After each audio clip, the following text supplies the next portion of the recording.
Welcome back to the Sports Buzz. I am TJ Walker, joined by Nick Roush. We host Kentucky Roll Call 7 through 9 on Big X Sports Radio. He writes for Kentucky Sports Radio. Maybe you've heard of it. Football. Bowl game. Yeah, bowl game. Belk Bowl. Wow. How about us doing a show last week when we just talked about UK playing IU in the Gator Bowl? Classic KRC curse. You've heard it 1,000 times. Curse. But we did maybe jinx it a little bit. There was some things going on behind the table. Everybody kind of planned for Kentucky to go to the Gator Bowl to play Indiana. Phil Fulmer pulled some strings backdoor and ends up taking the Gator Bowl from the Cats. Cats are going to Charlotte to play Virginia Tech instead. And TJ, I'm more excited for Kentucky to play Virginia Tech too. Than IU? Yeah. Nicholas. They're a brand It's the holiday name. season. It is not the time to be fibbing. It's a brand name. Sure, it's a brand name. It is. It's a better name than IU. I think everybody can agree with that. IU is a football program, traditionally just absolute trash. However, I needed to see the Hoosiers face to face. Oh, that's what it was. I needed to get some trash talking. I needed to be down in Jacksonville, going face to face, and then Kentucky would have pummeled IU. I think this game against Virginia Tech, much tougher matchup for the Cats. Yeah, that's true. And as a matter of fact, Vegas sees UK as the underdog, which is baffling to me. If you all are the betting types, I don't know if you are or you're not, and you like free money, I'd probably put all that on the Cats. Cats have been really good dogs. covering the spread, especially as underdogs this year. I think they're 8-4-1 or 8-3-1 against the spread this year about right. in total. Yeah, so just bet on Kentucky. Do it. Do the right thing. Going down to Charlotte. The reason why I like Charlotte too, the time of this game, you can not take a day off work and be there for the game because it's at noon on New Year's Eve in Charlotte. It's only a 6-hour drive from Lexington, so about 7 for folks here in the Kentucky-Hannah area. As soon as you get off work, just drive straight through. Game's at noon. You enjoy your football, and then maybe take a little nap or just power through all the way to New Year's. It's going to be a lot of fun in a city that we never really get to go to. What if you work New Year's Eve? Oh, then you're in trouble. Most people are off, though. I don't think most people are off. I think you'd be surprised.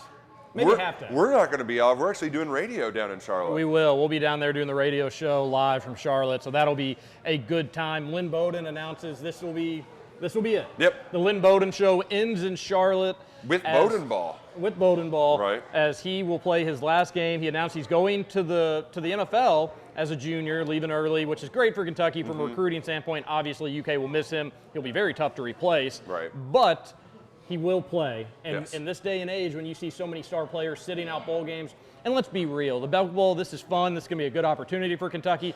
But UK's program is not going to drastically change whether they win the Belk Bowl or not. Last year, I think the Mark Citrus Stoops Bowl, gets a bonus if Sure. they win. Well, Get that 8th win. Hey, share the love, Mark. Yeah. We'll take some of that trickle bonus. down economics. But the Citrus Bowl last year against Penn State, that was, you need to win. You need to cap off this really good season and show that you can beat prestigious powers, Penn State, one of the best teams in the Big Ten. On New Year's that one Day. mattered, Yeah. I think, more from a win-loss standpoint.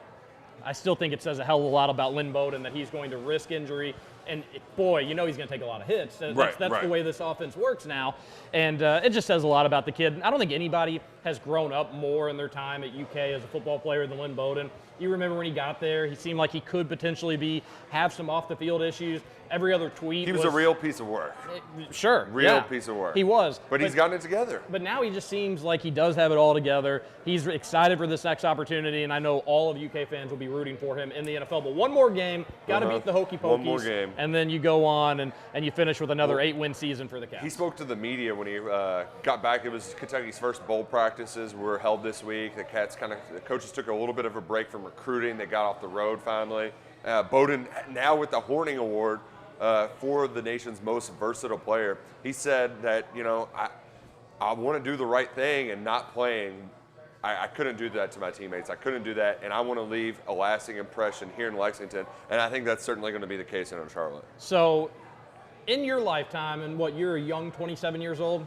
28, give or take. Yeah, 28 now. You're 28 now? Yeah, 91. Yeah. Oh, okay. That's how math works. Yeah, Took me a while to think, though. But you're younger than me, and I'm also 28. Yeah. So I don't know how that works.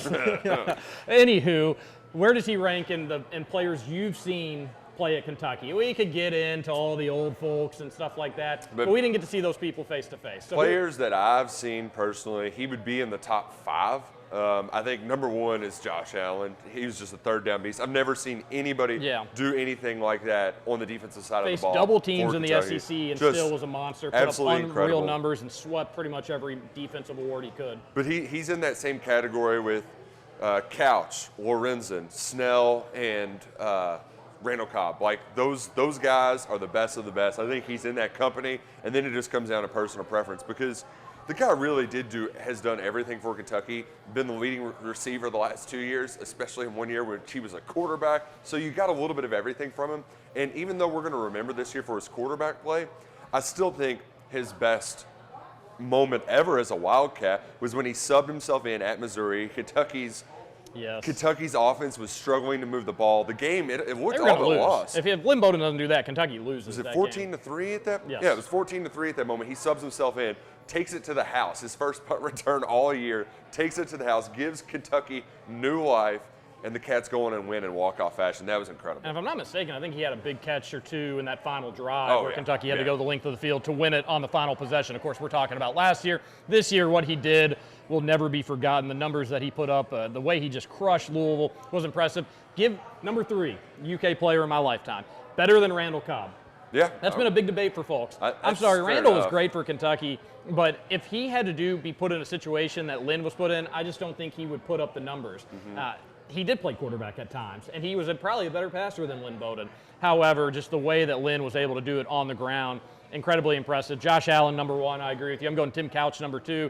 He went to New York. You can't say that too often about Kentucky players being Heisman finalists.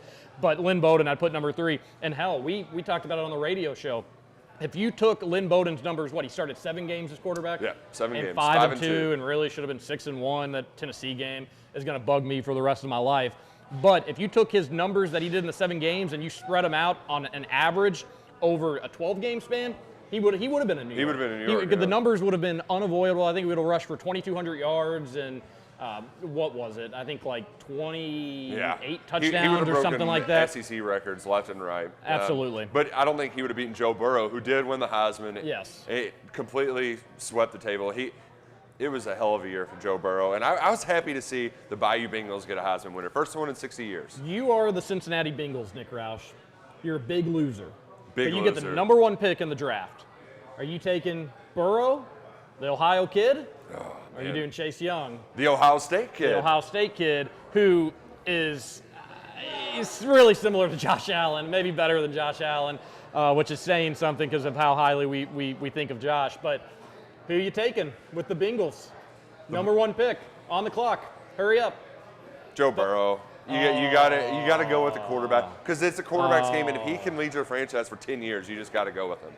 I know Chase Young might be the right pick, but do you trust Ryan Finley or Andy Dalton? No, of course you don't. But here's what you do. You get Chase Young, you stink again for another year. What's another year for Bengals fans? You've lived through basically decades of terrible seasons. Then you get Trevor Lawrence, who I think is better than Burrow. Tank for Trevor. There you go. All right, we're going to be back one final segment here. This is the Sports Buzz at Zaxby's. Nick Roush, I'm TJ Walker.